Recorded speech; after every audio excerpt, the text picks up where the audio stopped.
Welcome guys, today is November 29th and today I'm going to analyze what happened to the House of Reps in this election.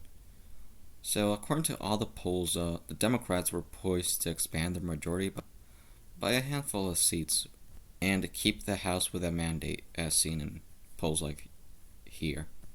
But as we all know, that did not occur, and there are many reasons for this. The first one being the Trump effect, which brings conservative or Republican turnout quite high to the likes we haven't seen in a while. Also, since there was high turnout for both sides, this plus ticket splitting meant that Democrats won the presidency, but there were millions of people that voted for Biden that voted Republican down the ballot. So let's begin with what happened. And as you can see, for 2020, the Democratic majority was of 235 seats. And in 2020, it dropped down to around 222. And it's just 4 above the threshold to have a majority. Republicans have had a red wave in the House, and they were able to flip, if I'm not mistaken, 11 to 12 seats at the moment and make a net gain of at least 9 that could expand by a couple more seats yet. No one came close to predicting this. For example, I myself didn't even make a prediction or a video discussing this, since me and many others thought that this was just a done deal and thought that the Democrats would surely win with a mandate here. Most polling sites, as I've said, like 538, gave the Democrats a 97 in 100 chance of retaining control, in which, yes, they did retain control, but just barely with 222. And the Republicans had being close at just a mere 14 seats away from having the same numbers as the Democrats. Many thought that due to Biden's diverse voters, from progressives to anti-Trump Republicans, that it would have helped him down the ballot as well, but sadly for Democrats, there was a lot of ticket splitting for both the House and the Senate.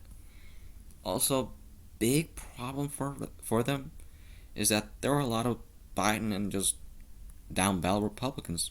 But on the other hand, there were barely anyone that split their ticket if they voted for Trump, meaning that if someone voted for Trump, they voted Republican down the ballot as well, which gives them, the Republicans, this buff that the Democrats did not have.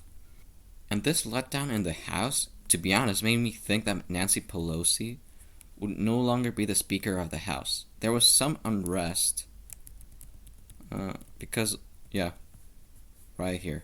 There was some unrest in the Democratic Party that tried to replace her due to many reasons, but that was straight out not successful. In my opinion, the best person that could have replaced the speaker would have been someone that's not too old or not too young, someone around like 50 years old, to just bring new energy to the Democratic Party. And here you can see the toss-up seats and the likely for both sides, and you can see a pattern in the toss-ups. Look, almost none of them have won to the Democrats, which is outstanding from a mathematical and statistical perspective. And this just begs the question of what happened. How were the polls so wrong, and why did so many toss-up seats go to the Republicans? Out of 16, 15 of them went for the GOP, and only one. Only one. Well, in my opinion, they underestimated the Trump effect.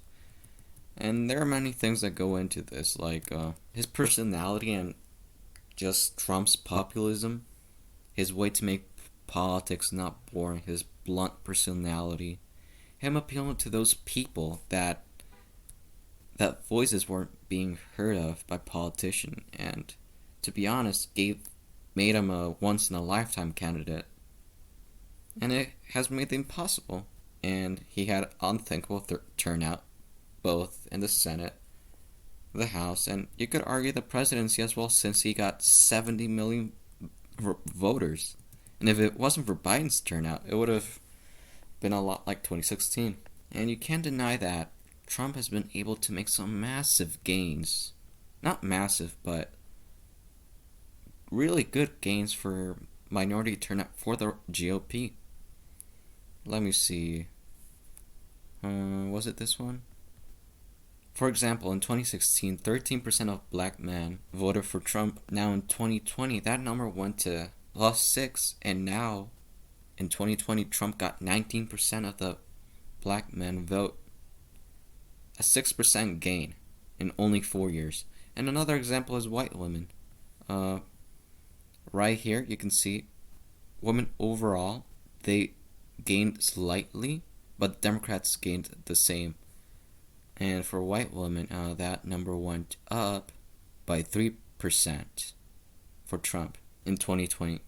Not only did that number stay from 4 years ago, it went up by 3% to 55.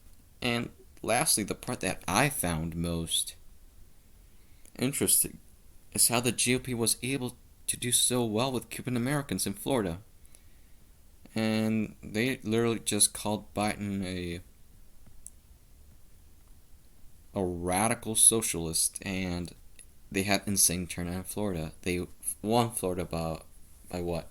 Almost around almost a 5-point margin in the presidential level.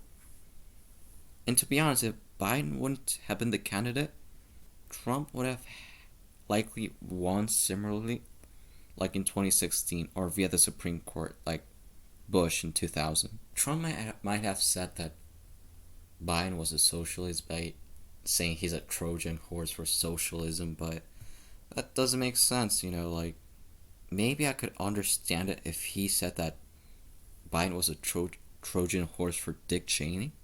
That would have been made more sense, but of course he had to call him a socialist to get that vote in Florida, which in fact was a good strategy. And the only demographic in which Trump lost voters was within white men. Only a -1% loss. And within men overall, that went down by 3%. Overall, this type of turnout, of course, trickled down to both the Senate and the House, which is why there was no blue wave neither for the Senate or the House, as I just previously said. And all these results everywhere begs the question to the Democrats on what happened and how come the GOP was able to make gains with most minorities and especially with Hispanics. I myself don't have an answer, but the Democrats need to keep a strong hold over these voters and all voters to have a decent chance to win the presidency.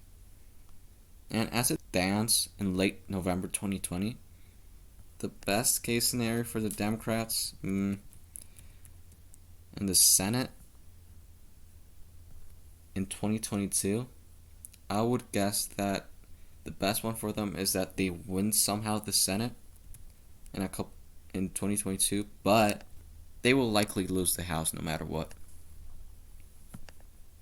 But even that ain't the likeliest of scenarios. And thankfully for the Democrats, they will just barely keep their majority. But sadly, with midterms coming up and with an incumbent Joe Biden, it's not looking good since gerrymandering is going to make it even harder for the Democrats to do well in these new districts. Also, the GOP have made amazing gains and even won some supermajorities like New Hampshire. And it's going to make it almost a lost cause, to be honest, for the Democrats to keep the House.